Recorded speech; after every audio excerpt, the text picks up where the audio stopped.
911, what's your emergency? Hello, I would like to report another noise complaint. Okay, what is your name and address? It's Mrs. Shikanov. These kids are obnoxious. I've already filed quite several complaints and nothing has been done. Ma'am, the address? I swear, I live right next door. This happens all the time. You people just can't do anything. Ma'am, please, the address. 1435 Sycamore Drive. God, they're so loud. Hello? Ma'am? I made my way over to the house, only to make a gruesome discovery. Excuse me, ma'am. We got reports of a noise complaint. Did you say there's a body? Yeah, that's a dead body for sure. We're gonna have to call in the forensic specialists. While the examiners collected the evidence from the scene, I got to work doing what I do best, catching criminals. So, what's your relationship to the victim? Well, I mean, we're not best friends or anything. I guess we have a few classes together, but that's it. So, what brought you to Mona's house then? Well, she posted on her Snapchat that she was having a party, so I swiped up for that Addie. I mean, who doesn't love a good party? Where were you when Mona was killed? Well, I was upstairs in the bathroom because we were playing hide and sneak.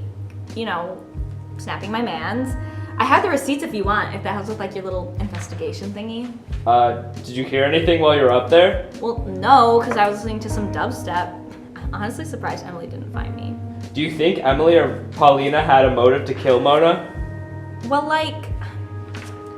Paulina said something about a dead turtle, and I think Emily said it was money problems or something. I don't even know. But can I go? My curfew ends in 10 minutes and I can't be grounded again. What? She was useless, but was she? So, what's your relationship to the victim? We're all just friends, good friends. I don't know why you'd think I'd do it.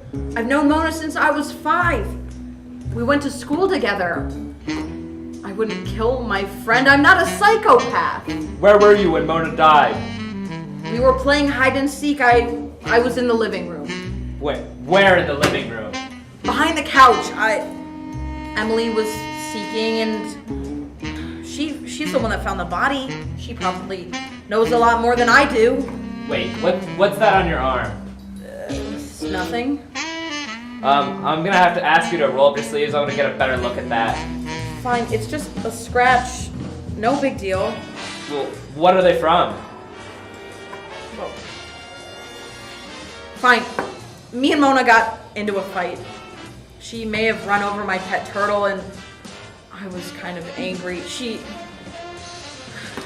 I grabbed her and she scratched me. That's all. It was just a fight, just a part of life. I would never kill her. Like I said, we're friends.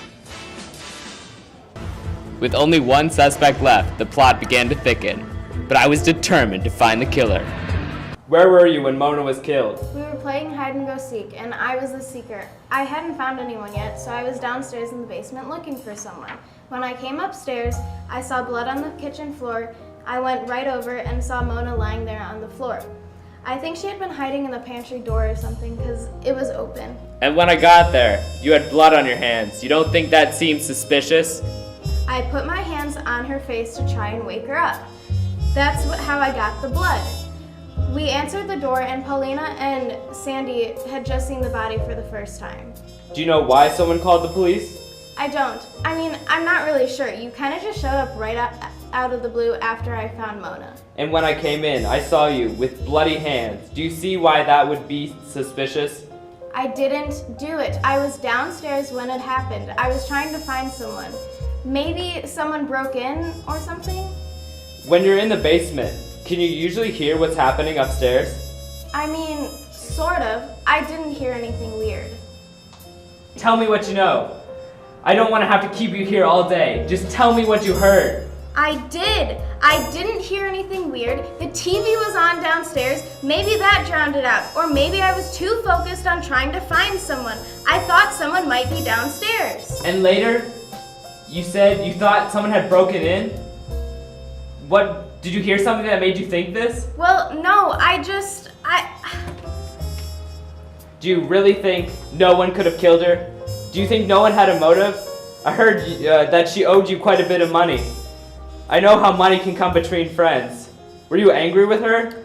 Well, yeah, she owed me quite a lot of gas money. She wouldn't pay me back. We argued a bit about it. Who wouldn't be upset about someone owing you over $300 worth of gas money? After hitting a dead end with interrogations, I decided to pay my good friend Brooke a visit to get the scoop on the crime scene. Hey Brooke, long time no see. I was hoping to keep it that way. Okay, so what do we know about the victim? Miss Pierce was 17 years old. She weighed 125 pounds and she stood at 5'5". She had contusions on her shoulders and collarbones, probably from being forcibly grabbed. Internally, she was completely healthy. She also tested negative for Molly, weed, cocaine, and alcohol. And she also had some undigested food in her stomach. Externally, however, she had a nasty, uneven laceration on the right side of her forehead. This is probably because she banged her head on the kitchen counter from the crime scene photos you showed me. The impact was strong enough to break her skull. So, The cause of death was blunt force trauma to the skull. The only other wounds on the victim were contusions on her clavicle. Hell, this could have been an accident. wait, it can't be. We have suspects in custody. See, but that's what's interesting. She wasn't even dead that long. When I got her, she was only 92nd degrees, which means she was only dead for about an hour. And liver and rigor hadn't set in yet. What about the evidence from the crime scene? I wasn't finished. Take a look at these fingerprints. They all look the same. Look closer. Oh, wait! They all have tiny differences. Those are called minutia. For example, Emily's, this is an arch, and this is a loop. There's also a delta right there, which will signify which direction the loop is going in.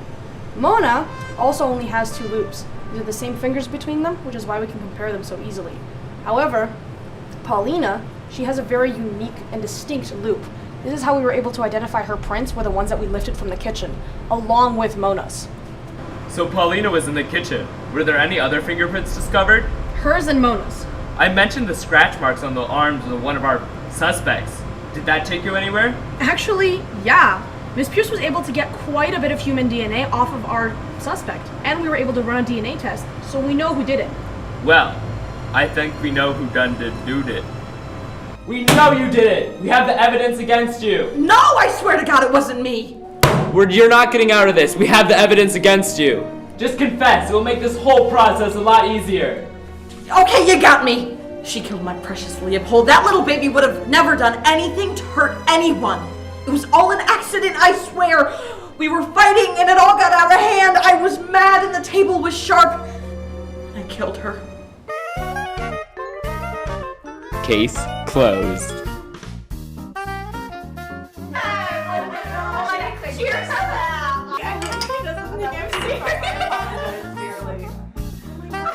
You saw me like that.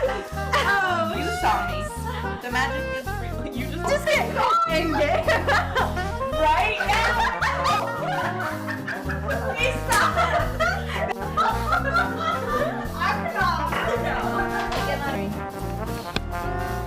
You gotta look good.